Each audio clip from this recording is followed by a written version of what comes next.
Ako si Jade Buhoy at narito ang mga napapanahong balita. Good news po para sa mga estudyante. Magagamit na sa September 15 ang personalized student beep cards na may automatic 50% discount sa pamasahe para sa mga mag-aaral na bumabiyahe gamit ang mga tren. Ipakita lamang ang valid school ID o school registration form at ma-avail na ang on-the-spot ang student beep cards. Ang nasabing beep card ay valid sa loob ng 1 taon at maaaring i-renew sa susunod na school year. Sa gitna ng kontrobersya sa mga flood control projects, inihayag na ng Kamara ang paggamit ng rock netting na labag sa kautusan ng Pangulo. Pati na rin ang milyong-milyong pondong umano'y naabuso sa Bulacan at iba pang lugar. Ang detalye tunghayan mula sa aking ulat. Inihayag ni dating Department of Public Works and Highways o DPWH Secretary Manuel Bonoan sa Kamara nitong Martes na ang paggamit ng rock netting sa flood at slope protection ay nagsimula pa noong administrasyon ni dating Pangulong Rodrigo Duterte. Ayon kay Bonoan, pinatigil siya ni Pangulong Ferdinand Marcos Jr. noong huling bahagi ng 2023 sa paggamit nito, maliban kung teknikal na mapapatunayan at ma-evaluate ng Central Office. Dito pinahayag ni Deputy Speaker at Iloilo 1st District Representative Janet Garin na nadismaya ang Pangulo nang makita ang ilang proyekto sa Benguet na gumagamit pa rin ng rock netting na ayon sa kanila ay labag sa kanyang kautusan. Yes, sir. What if we can show you that in the previous budgets, including in the proposed 2026 NEP, ay meron mga proyekto na hindi nirekomenda ng district engineer, ng regional director, pero paglabas ng NEP sa DBM ay may mga nakalista na. Kaya naman hiniling ng Kamara sa DPWH na magsumite ng ulat ukol sa halaga ng pondo at lokasyon ng mga proyekto kung saan ginamit ang rock netting. Matatandaang sa ipinakita ni Senador Fanpilo Lacson sa mga video footage na bumaksak ang ilang steel sheet piles dahil sa matinding baha na suportado ng rock netting. Samantala, dito rin ibinunyag ni Navotas Representative Tobias Tiangco na ang party list na kaalyado ni dating Appropriations Committee Chairman Saldico ay nakatanggap ng umano'y mahigit sa 4 na bilyong pisong alokasyon mula sa DPWH at 13 bilyong piso naman sa pangalan ni Ko. Hindi naman namin pwedeng imbestigahan yung sarili namin, hindi naman pwedeng i-oversight namin yung sarili namin, di ba?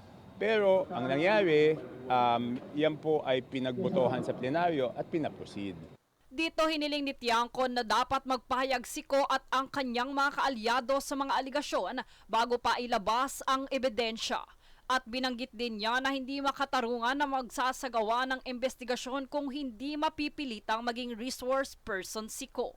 Dapat sa nakita nyo naman, di ba? Hindi nga pwede, sabi nila, hindi nga pwede mag-testify as resource person ang congressman. Paano kung yung congressman ang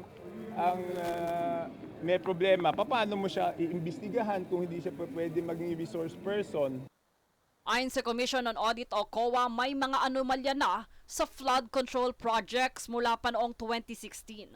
Subalit hindi na ito naaksyonan na nagdulot ng malawakang issue sa pondo. Dito inilahad din ng isa sa mga COA director na si Tracy Ann Surico na marami ng proyekto ang na-flag dahil sa di pagdeklara ng bidders sa kanilang financial at technical documents at paggamit ng parehong key personnel sa mga sabay-sabay na proyekto. Bahagi nito ay pinakita rin ang malaking diferensya sa pagitan ng ulat ng DPWH at aktwal na inspeksyon sa mga proyekto, kabilang ang sobrang mataas na halaga kumpara sa aktwal na evaluation. Kaya naman hiling ng Kamara na ipasa ng COA ang kompletong dokumento ng kanilang findings upang suportahan ang kasalukuyang investigasyon. Samantala, inamin ng District Engineer ng DPWH sa Bulacan na nagbigay siya ng completion certificates ng hindi personal na ininspeksyon ang mga proyekto. Ipinaliwanag ni Henry Alcantara na umaasa siya sa kanyang team at sa mga dokumentong isinumite ng project engineers at implementing section chiefs. Binanggit naman ni Representative Representative Joel Chua na ang pirma ng district engineer ay mahalaga dahil ito ang batayan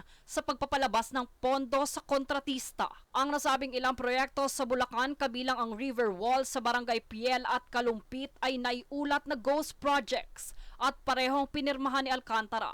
Ipinakita rin ang mga resibo ng bayad sa mga kontraktor kahit hindi maayos ang kalidad o kompleto ang proyekto. Sa kasalukuyan na suspende si Alcantara habang iniimbestigahan ang kanyang papel sa mga kontrobersyal na flood control projects. Jade Buhoy, nag-uulat para sa Golden Nation Network. Inihayag ng Department of Agriculture o DA na walang magiging malaking pagtaas sa presyo ng bigas sa kabila ng pag-uumpisa ng import ban nitong unang araw ng Setyembre. Dagdag ng DA, wala ring inaasahang bigla ang pagtaas sa presyo dahil malakas ang inventaryo ng bigas sa bansa. At kung magtataas naman, kaunti lamang umano ito. Magtatagal ang import ban sa bigas ng 2 buwan o hanggang October 30.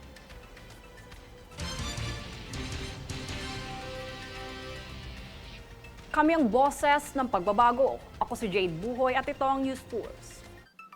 Sa ulo ng mga balita, 50% off student beef cards magagamit na sa September 15.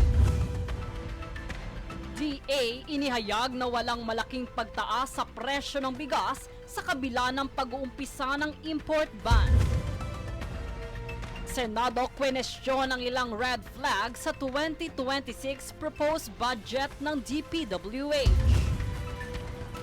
Pondo sa flood control, siniyasat sa Kamara. Rock netting at ghost projects labag sa kautusan. Alex Yala unbeaten sa Guadalajara Open. Abante na sa round of 16 ng kompetisyon. DPWH nagkumpuni ng mga kalsada bunsod ng malakas na ulan at landslide. Patas at pantay na balita, komprehensibong ulat para sa pulso ng masa. Ito ang News Force.